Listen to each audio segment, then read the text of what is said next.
अस्सलाम वालेकुम। Homeopathic doctor उफरान किबरिया Awan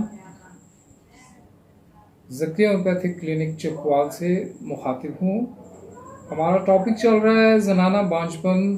ये उसका पार्ट 4 है और हमारा लेक्चर नंबर है 18।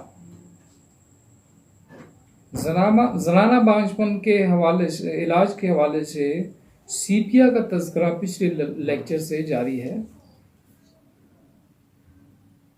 तीसरे नंबर पर हमने सीपिया की मरीज़ा के मेंसेस से मुतल्लिका इलामात को डिस्कस करना है मुख्तसर अंदाज में। सीपिया की मरीज़ा को हैज़ बहुत देर से आते हैं। हैज़ में क्या होता है?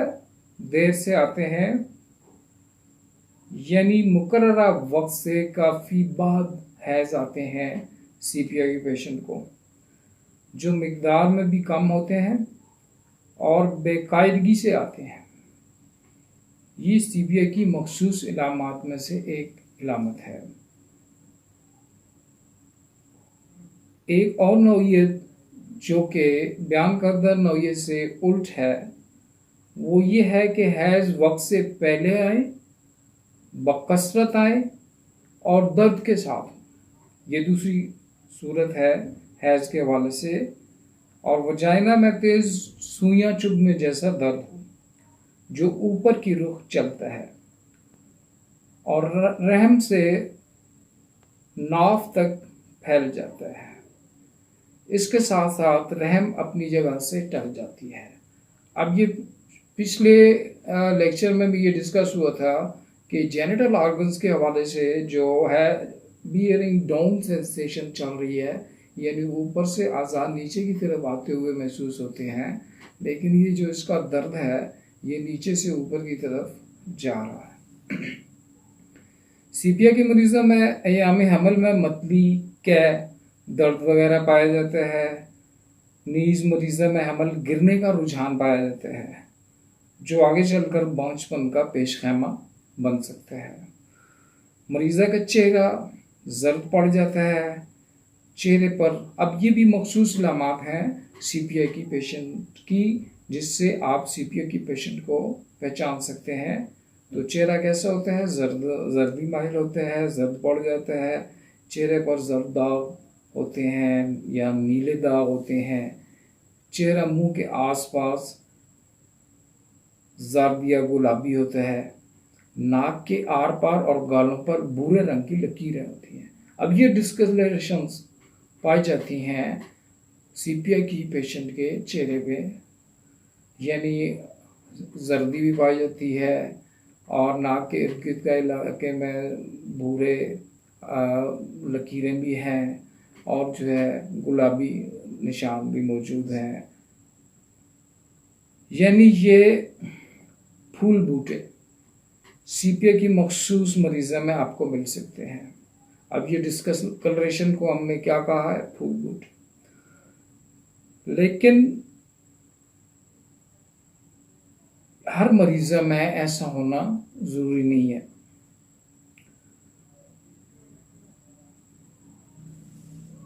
अपनी मखसूस इलामात की रोशनी में बांझपन के पेशेंट्स में सीपिया अपनी मखसूस इलामात की रोशनी में एक मुफीद दवा है।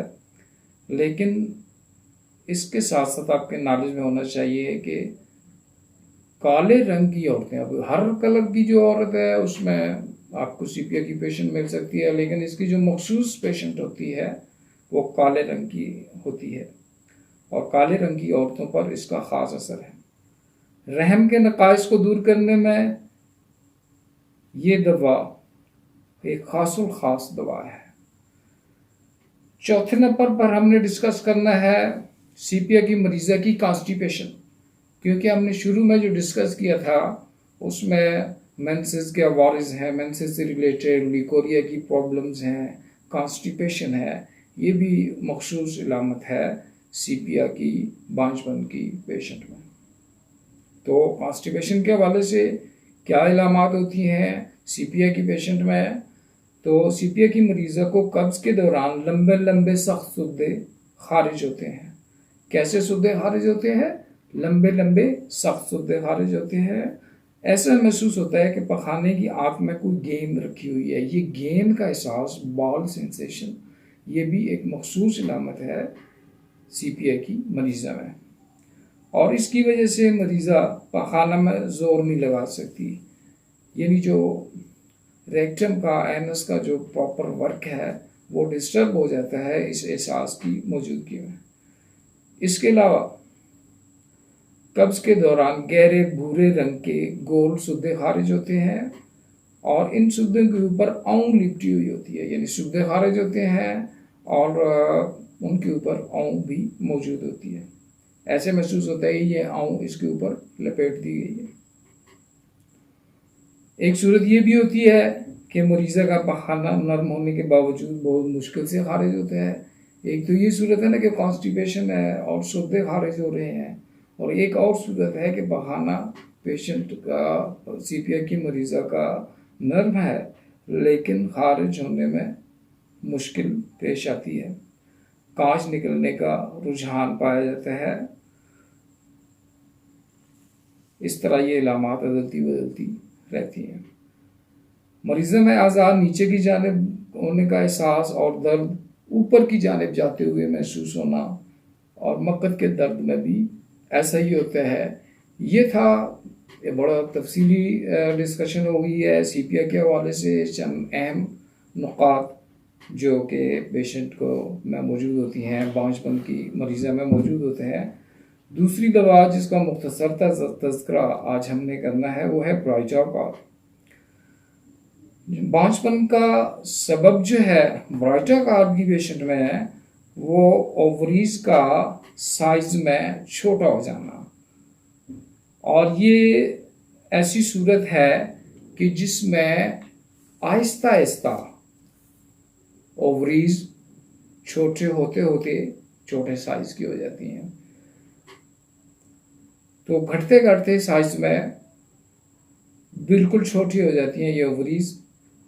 इससे ओवरीज का फंक्शन भी मुतासिर होता है जो कि बांझपन का सबब बनता है। ओवरीज के साथ साथ मेमरी ग्लैंड भी साइज में कम हो जाते हैं, और पेशेंट के, मरीज़ा की जो पिस्तान है वो उसकी वजह से छोटे हो जाते हैं।